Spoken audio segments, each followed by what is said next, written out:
네, 오늘 본문은 요한복음 17장 20절에서 23절 예수님의 대제사장 기도다 그렇게 부르는 것인데, 예수님이 자기 생애와 자기가 왜 오셨는지, 우리가 왜 예수를 믿는지 하는 것을 그냥 한마디로 정리한 것이 요한복음 17장인데, 그 결론 부분을 우리가 보는 것입니다. 제가 읽겠습니다.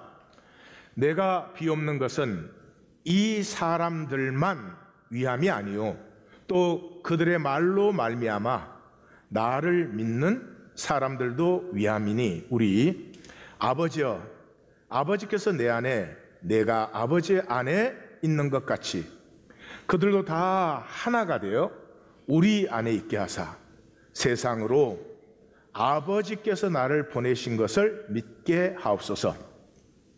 내게 주신 영광을 내가 그들에게 주었사오니 이는 우리가 하나가 된 것 같이 그들도 하나가 되게 하려 함이니이다.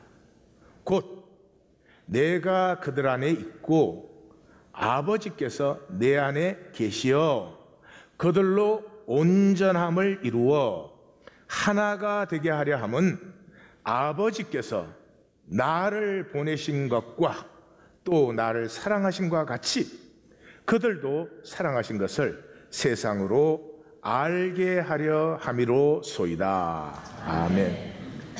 요한복음 말씀은 굉장히 이 문어체가 고어체여서 단어는 다 아는데 이렇게 선뜻 의미가 들어오지 않죠. 그렇지만 우리는 알 테니까 걱정하지 마십시오. 자, 오늘 말씀의 제목은 명백한 진실 몇 가지 그렇게 했습니다. 우리 기독교가 종교되는 사이에 알게 모르게 거짓이 우리 안에 이제 너무 많이 들어와 있는 거죠. 그 거짓 중에 하나가 이런 것 같아요. 그리스도인은 가난하게 살아야 된다, 또는 가난한 것이 덕이다, 이런, 모르겠어요. 성경에는 그런 것 없죠. 요한복음 10장 10절에서 내가 온 것은 양으로 생명을 얻고 더 풍성히 얻게 하려는 것이다, 그렇게 말씀하셨죠. 성경 어디에도 하나님 믿는 사람이 메마르고 가난하게 산다 그런 말은 없습니다. 아브라함과 이삭과 야곱이 믿음의 아버지들이죠. 거부들이었습니다. 대단한 거부들이었습니다. 아브라함이 그 당시에 그돌라오메를 이길 정도로 군대를 거느릴 수 있었던, 뿐만 아니라 야곱은 고센 땅을 차지했죠. 고센 땅을 차지했다는 건 지금 오늘날로 말하면 이 야곱이 마나탄을 포함한 뉴욕 스테이트는 다 차지했다, 그런 정도로 가장 그 시대의 골든 에리어죠. 그걸 차지해서 거기서 70명이 60만으로 늘어나는 그런 역사가 있죠. 또 예수님의 사역에서도 예수님이 가난한 분이라고 생각하는 분들이 있어요. 예수님은 가난하신 적이 없습니다. 그러니까 우리 종교가 그렇게 생각하는 것 같은데, 예수님께서 이제 굉장히 많은 사람들이 예수님을 따랐습니다. 그 시대에는 두말할 것도 없이 먹는 게 문제였습니다. 먹고 사는 게 힘든 사회였습니다. 제가 자라날 때까지만 해도 먹고 사는데 걱정 없는 직장을 잡는 거, 그 굉장한 꿈이고 그랬습니다. 하물며 2000년 전에 먹고 사는 게 힘들었습니다. 그런데 그 많은 사람이 예수님을 따랐는데 한 번도 굶기지 않았습니다. 먹는 기사가 많이 나오죠? 그럼 다시 한번 복음서 들어가서 읽어보세요. 그 먹는 기사의 끝에는 반드시 다 배불리 먹고가 나와요. 성경은 낭비가 없습니다. 왜 배불리 먹었다가 나오는 것입니까? 배불리 먹었습니다. 그리고 남았습니다. 제 말을 오해해서 물질적인 욕심을 부려라, 욕심 부리면 다 끝나는 것입니다. 다 빼앗깁니다. 욕심으로는 아무것도 얻지 못합니다. 부부 사이가 욕심이 돼 보십시오. 그 관계는 남는 것이 아무것도 없습니다. 그러니까 그런 말은 아니에요. 이제 좀 더 들어보시면 알겠지만, 다만 하여튼 이 오늘 기독교 안에는 우리가 성경을 믿는다 하면서 사람을 따라 세월이 흘러서 그런지 거짓들이 많이 들어와 있어서 몇 가지 좀 분명하게 정리를 하자. 첫째, 만물은 하나님으로부터 나왔죠. 그러니까 만물은 하나님을 현현시키고 있죠. 이 장미는 장미에게 준 하나님의 아름다움을 현현시키고 있는 거죠. 그래서 장미가 된 것이죠. 그래서 나를 통해서 하나님이 현현될 때 내가 피어난다. 이 속사람의 비밀이다. 그렇죠? 내가 나를 만드는 게 아니고요.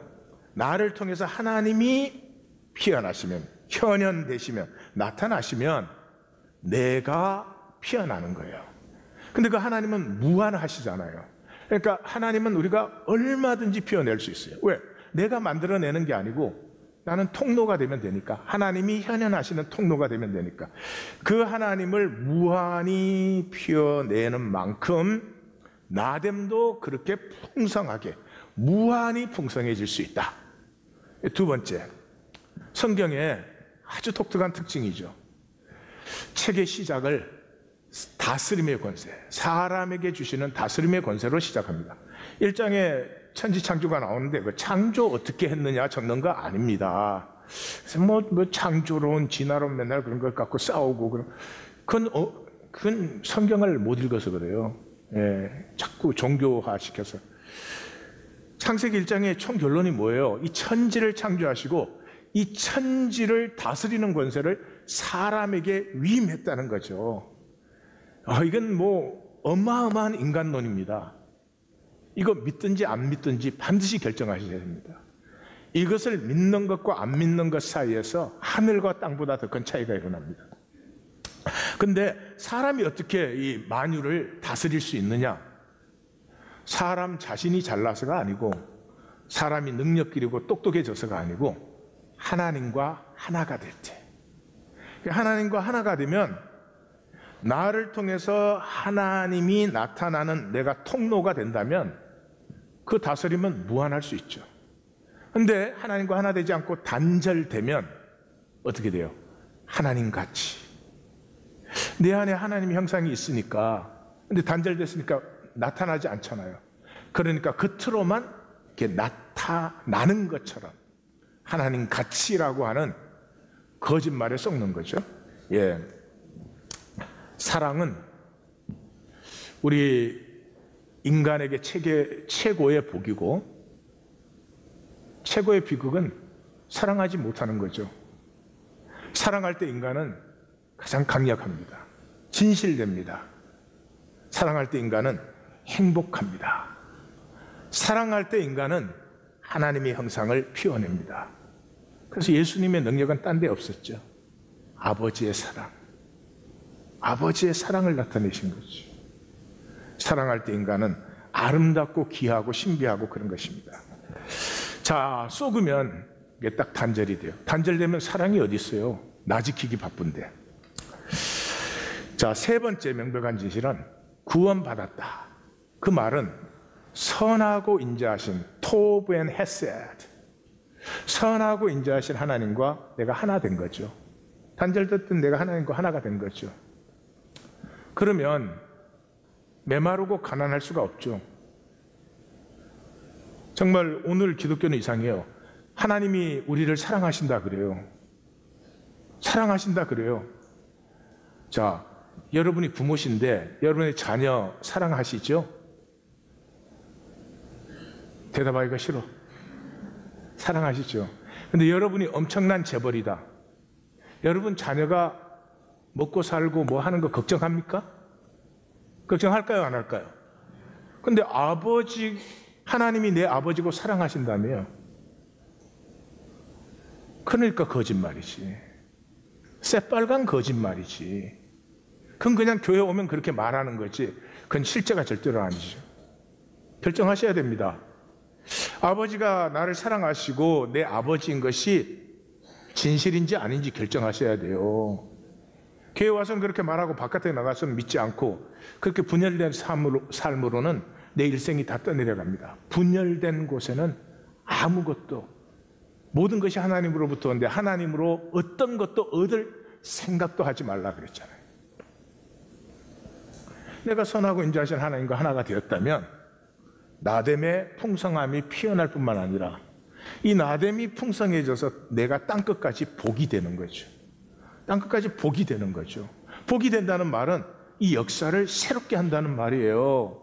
곳곳마다 아프고 악하고 힘들고 세상 좀 보세요. 엉망진창 아닙니까? 그걸 뭘로 새롭게 해요? 윤리 가르쳐서? 뭐가 옳은지 가르쳐서? 그렇게 세상이 새로워집니까? 아닙니다. 저들이 그런 것은 복을 빼앗겼기 때문입니다. 내가 복이 되어서 내 복으로 세상에 나누어질 때 세상은 새로워지는 것입니다. 네 번째 명백한 진실은 기복신앙입니다. 기복신앙은 거짓신앙입니다. 왜? 목적이 돈이니까 하나님 믿어서 돈을 더 받으려는 거죠. 목적이 돈입니다. 그렇게 워킹 안 되죠. 목적이 돈이 되면 돈의 종로로 하지 돈이 어떻게 풍성해집니까? 그러니까 기복신앙으로 믿어봤더니 안 되니까 어떻게 돼요? 우리도 모르게 물질 영역에서 하나님을 배제시켜버렸어요. 하나님을 믿어도 돈은 내 노력과 능력으로 버는 것이다. 그래서 이 시대는 기독교인들이 되게 가난해요. 기독교인들이 가난해요. 물질의 종이 되시면 인간의 영광은 끝난 것입니다. 삶의 모든 것이 물질로 계산되는 사람에게 인간의 아름다움, 생명의 존귀함, 하나님의 형상, 농담이죠. 농담하는 거죠. 자, 오늘 본문으로 들어가 보십시다. 오늘 본문에서 주님이 기도해요. 주님께서 이 요한복음 17장의 마지막 결론 부분을 이제 아버지께 우리를 위해서 구하는 거죠. 이 사람들뿐만이 아니라 그들의 말로 말미암아 나를 믿는 모든 사람들 했으니까 이 지상에 있을 모든 그리스도인들을 위해서 주님이 기도하십니다. 뭐라고 기도하십니까? 아버지께서 내 안에 주님 안에, 주님이 아버지 안에 있듯이 모두가 하나 되어. 그러니까 안에 있고 없고 그거 신경 쓰지 마시고 결론은 하나 되죠. 저들이 또 하나가 되어서 우리 안에 있게 하사 세상이 아버지께서 나를 보내신 것을 믿게 하옵소서. 자, 저들이 하나가 되면 뭐가 믿어지느냐? 아, 예수님을 세상에 보내신 것이 아버지다 하는 걸 믿게 돼요. 그럼 또 보십시다. 우리가 하나이듯이 그들도 하나가 되도록 내게 주신 영광을 그들에게 주었습니다. 그러니까 이렇게 하나됨이 쉽지 않은 거죠. 하나됨이 이제 우리 하나 되자. 그렇게 해서 되지 않죠. 영광이 있어야 하나가 됩니다. 요한복음의 저 영광은 뭡니까? 다스림의 권세입니다. 요즘 우리가 나누는 말은 우리 내면의 존귀함. 다스림의 권세가 없으면 부부도 하나가 안 돼요. 네. 내 내면의 존귀함이 있을 때 하나가 될 수 있어요. 그러니까 이 세상은 오늘 본문으로 보면 내면의 존귀함을 모르는 거지요. 그래서 그들이 내 안에 있고 내가 아버지 안에 있어서 하나 된 온전함을 이루면 세상이 알게 되는데 세상이 뭐를 알게 되느냐? 다시 또 반복합니다. 아버지께서 나를 보내신 것을. 근데 이번에는 하나가 붙었죠. 아버지께서 나를 보내신 것이 사랑임을 세상이 알게 돼요.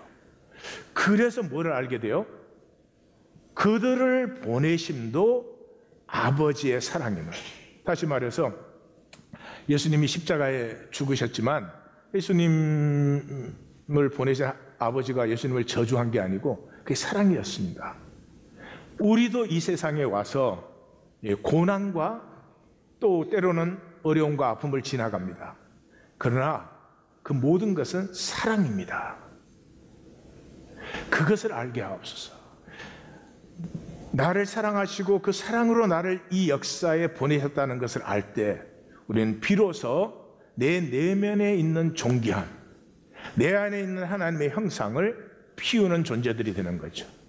그렇지 않으면 두려움 속에서 그냥 먹고 사느라고 고생을 너무 많이 하다가 그냥 허무해지는 것입니다. 그래서 우리가 태어난 이유는 성경적으로 정리하면 중심의 진실과 자원함으로 그리스도 안에서 하나된 영광에 들어가는 것입니다. 그것을 교회가 되는 것입니다. 다시 한번 정리해 봅시다. 주님을 머리로 우리가 하나가 될 때만 우리는 우리에게 주신 다스림의 권세를 누릴 수 있습니다. 다스림의 권세를 누릴 수 있을 때만 우리는 이 세상의 종노릇 하지 아니할 수 있습니다. 하나됨이 없으면 종노릇 하다가 가는 것입니다. 자, 여기에서 우리 이민교회, 사실 뭐 기독교 전체 다 비슷할 것 같은데 이민교회가 주의해야 될 것 3가지 먼저 정리를 하고 오늘 본론으로 넘어가겠습니다. 믿음은 그러므로 하나님 나라의 통함이 이루어지게 하는 것입니다. 그 다른 말로 하면 교회죠. 근데 믿으십니까? 이민교회가 이 뉴욕, 뉴저지에만 해도 몇백 개가 있습니다. 저들이 하나인 것을 믿으십니까? 안 믿습니다. 왜냐하면 거짓이 되어 있으니까요. 그래서 예수님이 세상에서 믿음 보겠느냐 그랬어요. 믿음은 우리가 한 아버지로부터 왔고 그러므로 하나 된 삶을 사는 것이 믿음인데, 예, 교회 무슨 하나됨, 교회라고 하나 된다고 생각을 해요. 왜 그랬어요? 구원이 거짓 구원이니까. 구원이 단절된 구원이에요. 참 재밌습니다. 다 공로, 구원받는 건 공로가 아니다 이렇게 배워요. 공로가 아니라고 배워놓고는 내가 예수님 믿습니다. 그럼 그건 내 공로가 됐어요. 내가 믿습니다 했기 때문에 구원받았다는 거예요.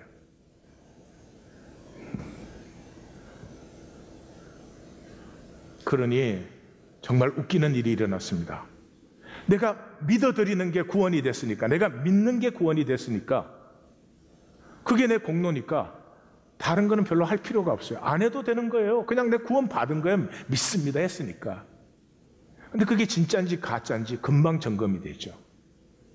믿습니다 한 그 공로로 받은 구원은 에르간, 행함이 안 일어나요. 행함이 왜 안 일어나요? 에너지가 없으니까요. 내가 주님과 하나가 되면 주님과 하나됨으로 말미암아 일어나는 시너지가 대단합니다. 여러분, 하다못해 연애하실 때 그 에너지가 많잖아요. 아, 안 해보셨구나. 전혀 모르시네. 그때는 만나도 또 만나고 또 만나고 또 만나고 오면서 전화하고 막 그러잖아요. 그죠? 예. 그 에너지가 있어서 그러는 거죠. 근데 지금 기독교인들이 무슨 에너지가 있어요? 주일 교회 나오는 것도 힘든데 무슨 에너지가 있어요? 예. 단절된 내가 하나님 믿어드려서 구원받는 게 아니고, 구원은 하나님과 내가 다시 하나가 되는 것입니다. 그냥 하나됨이 아니잖아요. 사랑 안에 하나됨이잖아요. 어마어마한 에너지가 있죠. 생명이 뭔지 알기 시작하죠. 하나님 나라가 뭔지, 와, 성경의 말씀들이 뭔지 막 눈이 번쩍번쩍 띄고, 성경 읽을 때마다 감격, 감동, 막 이 표정에 할 얘기는 아닌 것 같습니다. 네. 그 다음에 3번째 주의하셔야 되는 건 우리 이민 1세들은 전부 와서 이민 생활 어떻게 시작했어요? 교회 옴으로. 그때는 이민 사회라는 게 없고 교회밖에 없었으니까. 그렇게 교회로 모여갖고 뭐 했습니까? 싸우고 분열한 것밖에 더 있습니까? 솔직히 얘기해서 교회가 무엇인지, 복음이 무엇인지 본질을 하나도 나누지 않고 어디든지 그냥 많이 모으면 장땡. 좀 고상한 용어가 나오고. 자, 그러면 이제 오늘의 주제로 들어가십시다. 예수님에게 있어서 문제는 간단합니다. 저는 예수님의 매력 중에 하나가 항상 예수님은 간단해요. 문제 핵심을 딱 찍어내니까. 사람의 문제는 딱 하나예요. 위선이에요. 위선. 위선만 없으면 사람은 아름다워집니다. 우리의 내면의 영광, 이 다스림의 권세를 폐하는 마귀의 계계가 위선이에요. 위선의 문제는 윤리적이 아닙니다. 윤리적인 결과가 있지만은 윤리적인 문제가 아니라 존재적인 문제예요. 그게 무슨 말이냐 그러면 우리는 부족하니까 아는 대로 살지를 못해요. 아는 대로 살지 못하는 것 때문에 우리는 통회합니다. 상하고 통회하는 심령이 돼요. 그때 내가 사는 것보다도 더 초월적인 결과가 나타나죠. 그러므로 내가 개체적으로 완벽한 것보다도 내가 개체적으로 완벽하지 못해서 안타까워하는 데서 하나님의 더 큰 역사가 일어나는데, 내가 단절된 채로 있으면 어떻게 해야 돼요? 괜찮은 척, 완벽한 척 해야 되잖아요.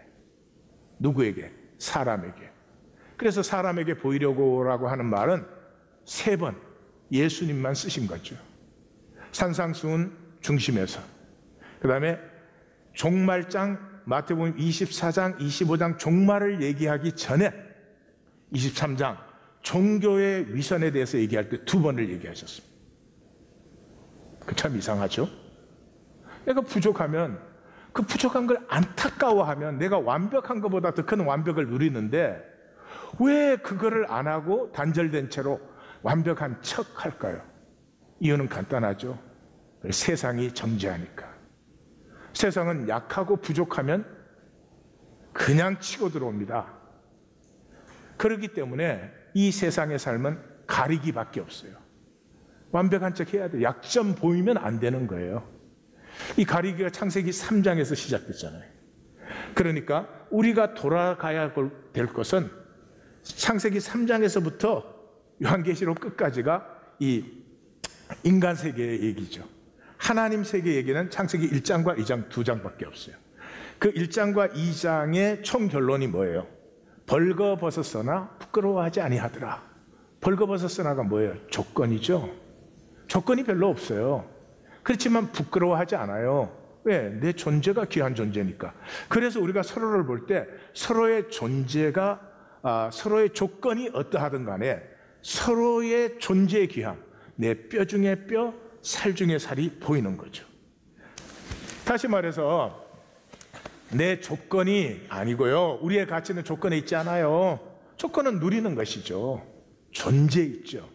그 하나님의 형상의 그 존재의 영광에, 요한복음의 용어로 하면 영광에 내 존재의 가치가 있는 거죠. 근데 그 존재가 우리가 이렇게 부족함에도 그렇게 그 존재가 영광스러운 것이 이 존재의 역설이 있어서 그래요. 존재의 역설. 왜냐 그러면 부족하기 때문에 더욱더 사랑스러워요. 부족하기 때문에. 예. 애가 얼마나 사랑스러워요. 근데 애가 딱 태어나자마자 탯줄 끊어주려니까 그동안 수고하셨는데 이제 됐습니다. 그랬더니 지가 착 끊어.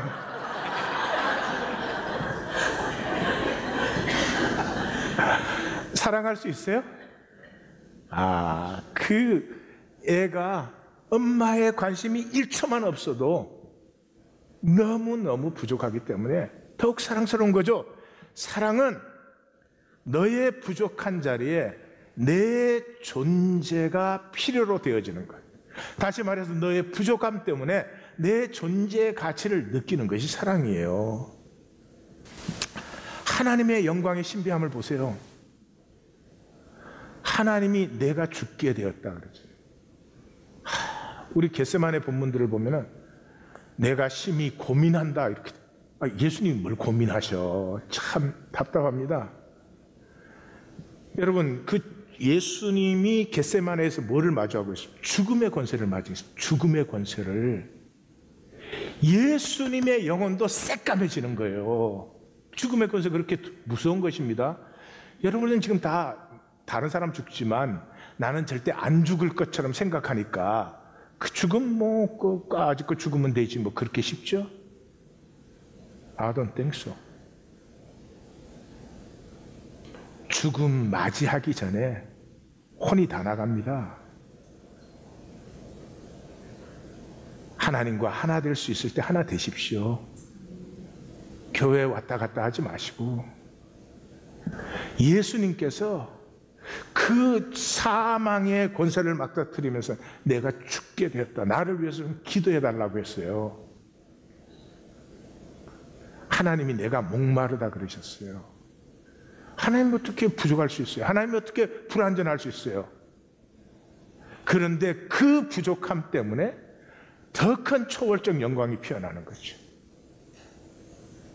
단절되었던 우리가 하나님과 하나가 되는. 그래서 위선은 우리를 멸망시키는 유일한 길이에요.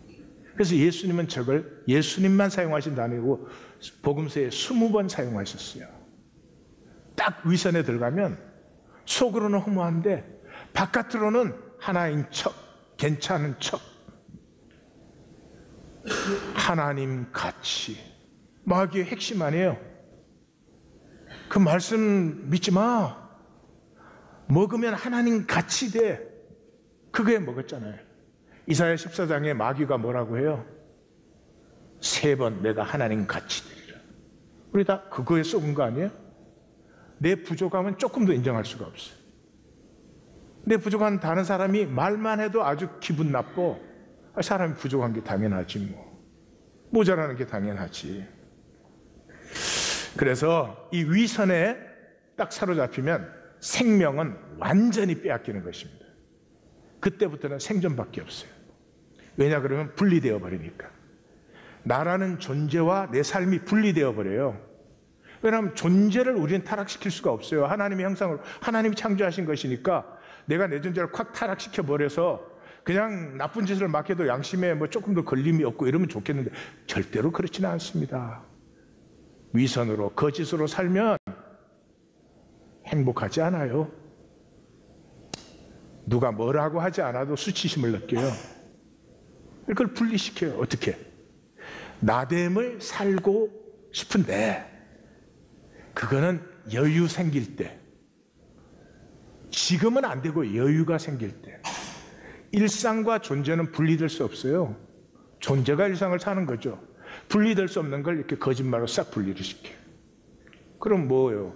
행복이 사라지는 거죠. 행복은 존재가 피어나는 거예요. 이 존재는 하나님께서 창조하셨기 때문에 내면의 존귀함이 있잖아요. 아름다움이 있잖아요.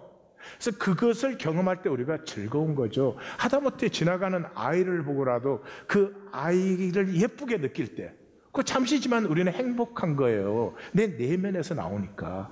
그 아이 보고 아이를 이쁘다고 해야 되겠다 뭐 이럽니까? 그런 거 아니잖아요.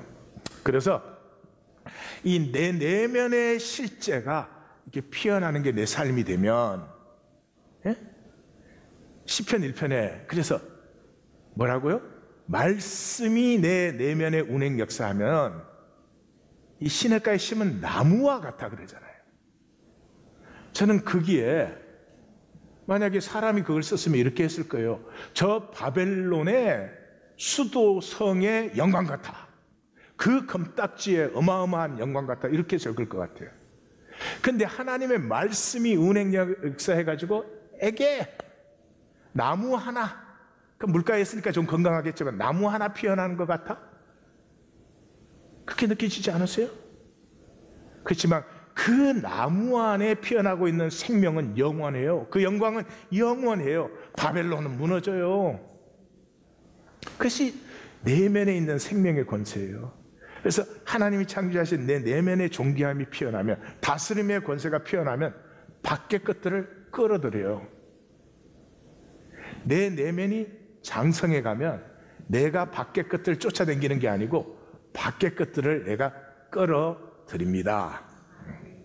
자, 그래서 위선의 저주는 통을 상실해요. 뭐 두말할 것도 없죠. 뭐 진심을 안 내보이고 그토록 척하니까 완전히 다 단절되죠. 완전히 조건의 노예가 됩니다. 이제 삶은 이 사람에게 보이는 것밖에 없어요. 나를 상실해요. 나는 얼마나 진실된지, 나는 얼마나 내 자신으로서 행복한지, 나 자신의 부족함에 대해서 나는 얼마나 상하고 통해하는지, 이런 것들이 생명 역사가 사라져 버리죠. 그래서 성공이 모든 것이 돼요. 성공이 모든 것이 돼요. 성공해서 뭐 하겠다는 건지는 알 수 없지만 황제들을 보십시오. 행복했습니까? 그 사람들이? 행복하지 않았죠. 예수님의 말씀을 들어보십시오. 세례 요한은 여인이 낳은 자 중에서 가장 큰 자예요. 인간 세계에서 가장 큰 자예요. 그렇지만 하나님의 나라에서는 지극히 작은 자도 저보다 커요. 당연한 얘기 아니겠습니까? 세례 요한의 시간까지는 단절됨으로 사는 시간 아니었어요. 그 단절된 내가 뭐 엄청나게 성공했다, 엄청나게 출세했다, 엄청나게 가졌다, 이루었다, 그거 다 합해봐야 내가 하나님과 하나가 되어서 하나님과 하나님의 만유를 누리는 것과 비교할 때 비교가 되겠습니까? 이게 안 되죠. 그래서 이 위선의 저주에 빠지면 세 가지의 결과가 나타납니다. 첫째, 자책감이에요. 자책감이에요. 자, 삶은 두 면이 있죠. 내가 삶을 만드는 면이 있어요. 그렇지만 삶이 나를 만드는 면이 있어요.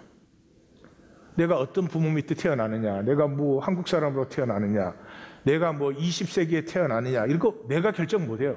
그러니까 삶의 사실 99%는 삶이 나를 만드는 파트예요.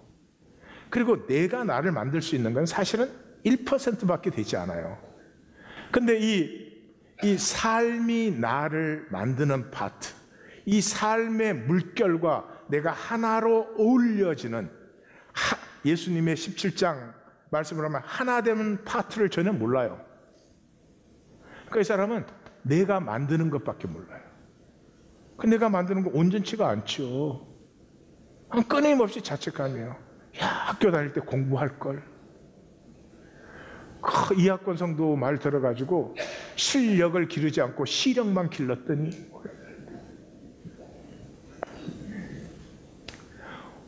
우리 것으로 정신토록 만들어 봐야 가시덤불과 엉겅퀴예요. 역사를 인도하고 계시는 하나님의 파동에 어울릴 줄 알아야 돼요. 이면은 전혀 모르니까 자책감밖에 없어요. 두 번째, 무기력증이죠. 왜냐? 삶은 가리기잖아요.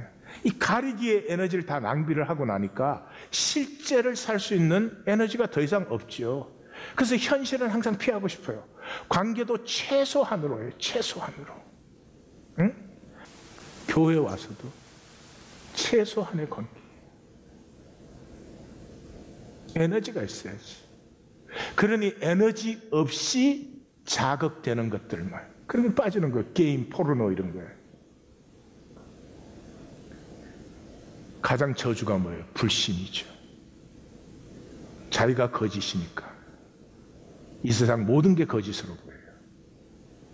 아무리 바른 말씀이, 아무리 좋은 사람이 있어도 저것 뒤에 파보면 뭐가 있을 거야.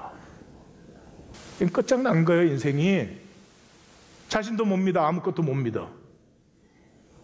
그럼 요령 부리고 지키는 것밖에 더 있나? 얼마나 가난하겠어요? 얼마나 힘들겠어요? 무슨 사랑을 알겠어요?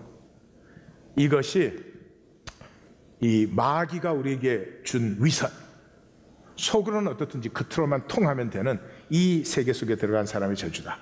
이것이 회복되기 위해서 일단 세 가지 확인할 게 있습니다. 삼각주, 세 개의 달인데, 첫째는 내면의 영광, 그 존귀함을 느끼셔야 됩니다. 내 안에 다스림의 권세가 있습니다. 느끼십시오. 사람이 미울 때 내가 사랑할 수 있는 권세가 있습니다. 한번 해보십시오. 세상이 어둡게 보일 때 그 세상의 어두운 면만 보는 것이 아니라 그 가운데 아직까지 있는 하나님의 가능성을 볼 수 있는 능력이 내게 있습니다. 그걸 하시라는 거예요. 그걸 하면 점점 내 삶이 윤리적이 되고 가치 창조적 방향으로 나아갑니다. 두 번째, 하나됨에서 열리는 세계를 바라보십시오. 아무리 이기적이고 사람들이 에고로 되어 있지만 우리의 존재가 하나님으로부터 나왔기 때문에요. 진리는 거짓보다 강하고 사랑은 미움보다 강합니다. 가장 위대한 일이 사랑하는 거죠. 사랑할 때 우리는 강력하고요. 사랑할 때 진실해져요. 이 사랑이라고 하는 것은 뭘 잘해주고 뭐 이런 것이 아니고요. 삶을 그대로 품는 야생성이에요. 야생성. 자연을 보십시오. 비가 많이 온다고 자연이 구름을 이렇게 몰아냅니까? 그러지 않습니다. 그대로 받습니다. 그대로. 그래서 이 사랑이라는 말은 이런 것이죠. 내 삶이 여기에 있는데 내가 알고 내가 컨트롤할 수 있는 삶은 작죠. 그 바깥의 모든 삶은 나는 모릅니다. 여기서 어떤 일이 일어날지, 여기 어떻게 될지 모릅니다. 나는 그것은 모르지만 내가 분명히 아는 것은 한 가지 있죠. 뭐예요? 이 모든 세계는 하나님으로부터 나왔고 그 하나님은 선하시고 인자하신 하나님이에요. 그래서 내가 무언지 모르는 혼돈과 공허와 흑암이 두려움에도 불구하고, 혼돈과 공허와 흑암은 누구에게나 두려운 거예요.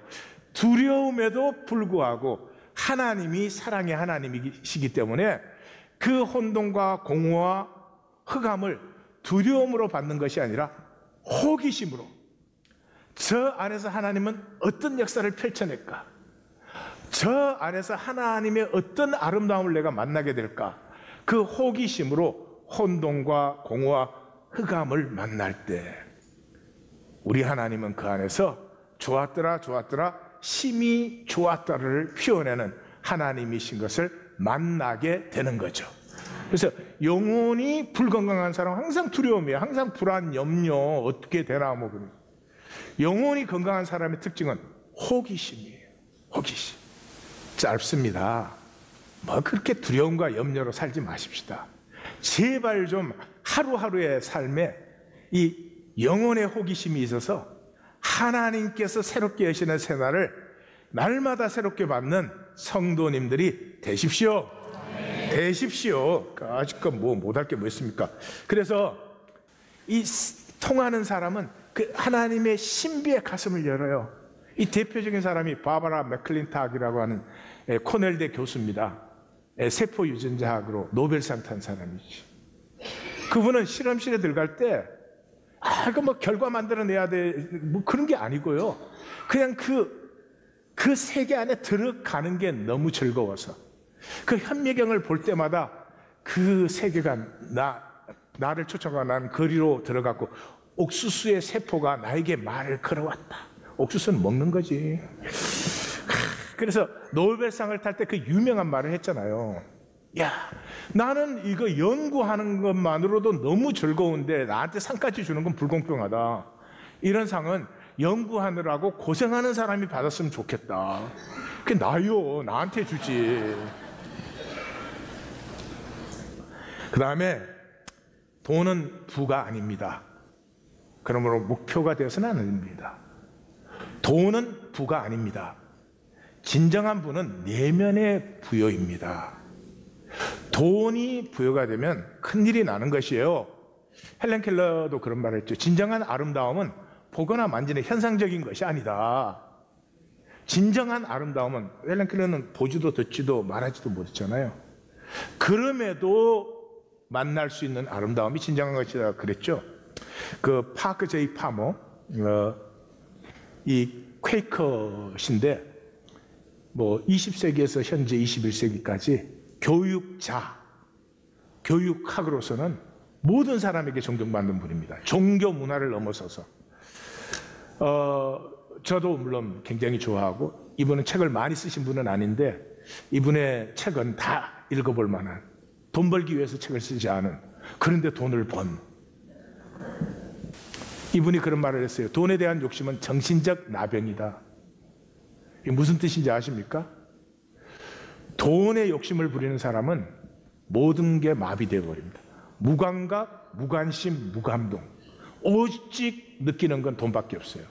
돈이 많아지면 좋고 돈이 내려가면 불안하고 그거밖에 없어요. 심장이, 영혼이 굳어버립니다. 프로즌 돼버려요. 프로즌 된 심장은 파동을 일으키지 못한대요. 파동을 일으키지 못하는 그 영혼은 아무것도 끌어들이지를 못한대요. 내 영혼의 파동에 이 만물이 끌려오는 거거든요. 같은 파동이.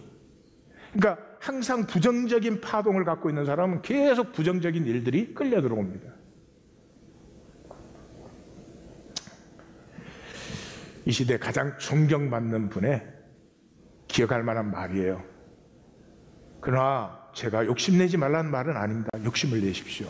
욕심을 많이 내십시오. 내면의 부여에 대해서 욕심을 좀 내십시오.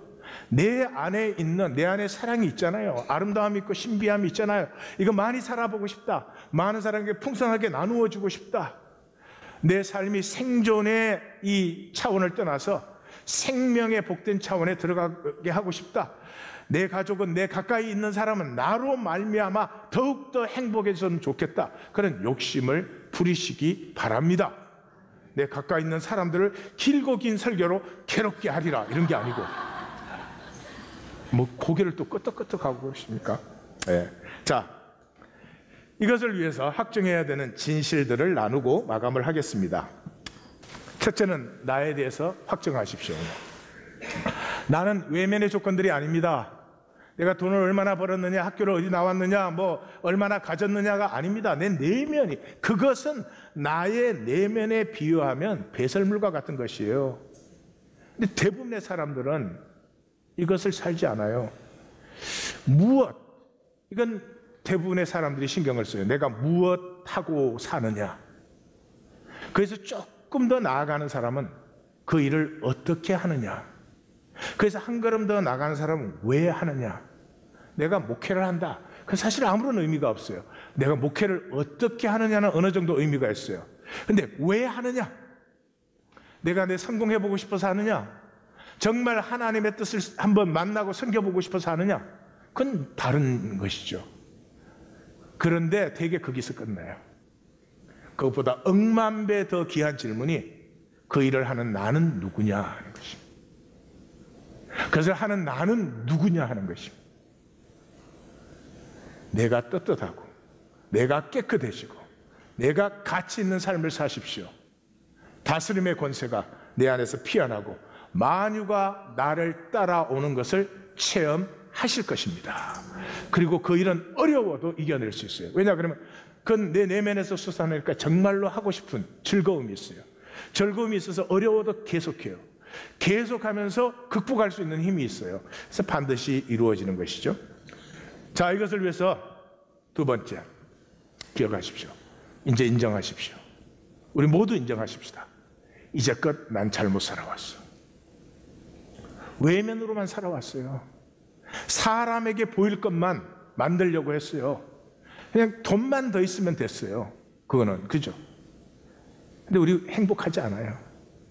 잘못 살아왔어요. 인정하셔야 됩니다. 상하고 통회하는 심령이 있어야 됩니다. 이것 인정하지 않은 채 새로워지고 싶다, 은혜 받고 싶다, 뭐 다스림의 권세를 누리고 싶다, 농담입니다. 내 내면의 부여는, 다시 말씀드립니다, 내 내면이 부여해지고 장성해지면 외적 부여를 끌어들입니다. 죄짓지 않아도, 거짓말하지 않아도, 술수 쓰지 아니하여도 하나님의 창조된 이 자연스러운 파동의 역사에 끌려 들어옵니다.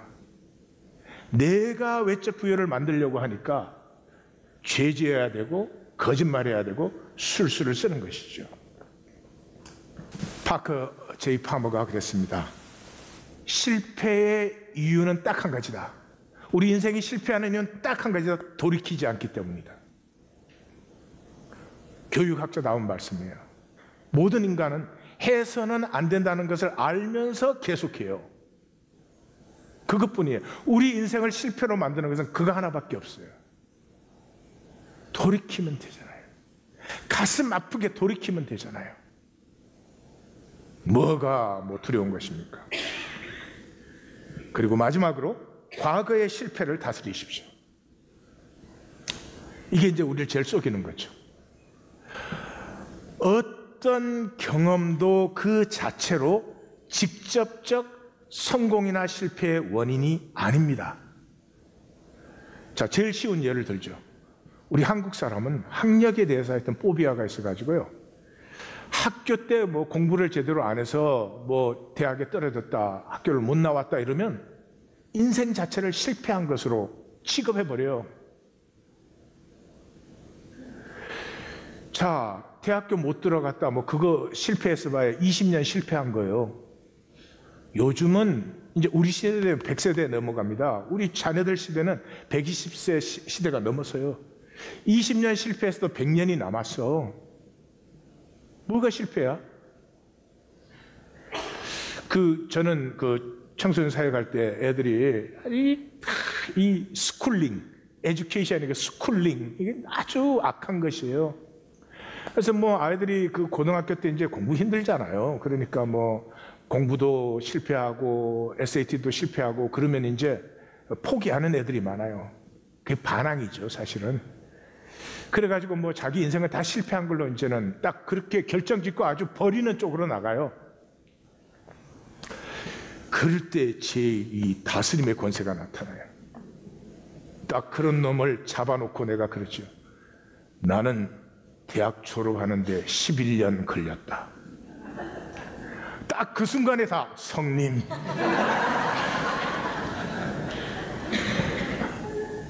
11년 걸려서 대학 졸업했는데 그 정도 가고면 못할 게 뭐가 있어요? 물론 쉽지는 않아요. 여러분 5살, 6살 어린 애들하고 같은 클래스 들어가가지고 공부하고 있으면 정말 비참할 때가 많아요. 그걸로도 비참한데 친구놈들이 또 편지를 보내요. 나 고시에 이번에 패스했다 그러고. 나쁜 놈. 얼마나 고생하면서 아르바이트 해가지고 공부하는데 그 편지 보낼 시간에 용돈이나 보내지. 친구가 아니야. 왼수야. 30년 실패했습니다. 70년, 그 실패 때문에 70년 잘 살면 되지 뭘 그래요? 실패의 경험 자체가 절대로 힘들지 않습니다. 다시 말씀드려요. 어떤 실패를 했어도 실패의 경험 자체가 힘든 것 아니에요. 그 사람이 힘들기 때문에 고통스러운 사람이 기억을 재구성하는 거예요. 지금 내가 고통스러우니까 그때 내가 공부했어야 되는데 공부를 안 해가지고 내 인생이 이래요. 왜 그런 짓을 해요? 그러면 내 실패가 정당화됐으니까 이제 새로워지지 않아도 되니까. 지금부터 새롭게 하면 되잖아. 근데 그건 쉽지 않아요, 사실은. 그 어려운 것을 하지 않기 때문에 내가 그래서 지금 내 모양이 이러니까 나는 그냥 이대로 사는 게 좋아. 아주 비겁한 것입니다. 절대로 상황이 의미를 결정하지 않습니다. 내가 상황에 의미를 붙이는 것이죠. 그게 나의 다스림이에요. 실패하고 고통스러운 경험이 있습니까? 그거를 단절에 쏘으면 나 실패 안 한 사람인 척. I'm fine. 그거 하는데 에너지를 다 씁니다. 그리고 결국은 어디로 가요? 포기합니다. 하나님 앞에서 가장 악한 것이 포기입니다. 무엇이 됐든지. 왜냐 그러면 포기하는 자체가 뭐예요? 사실은 정말로 하고 싶은 거죠. 자살하는 사람의 중심은 정말로 살아보고 싶은데 살아보기가 너무 힘든 거죠. 살면 돼요. 포기는 악입니다. 어떤 경우에도. 실패와 고통의 경험이 있습니까? 그걸로 통하십시오. 그 아픔으로 다른 사람의 아픔을 섬기십시오. 다스림의 권세를 누려요. 예? 학교 뛰쳐나와가지고 한 1, 2년 방황한 애들 11년 딱 그러면 성님 딱 끝나는 거예요.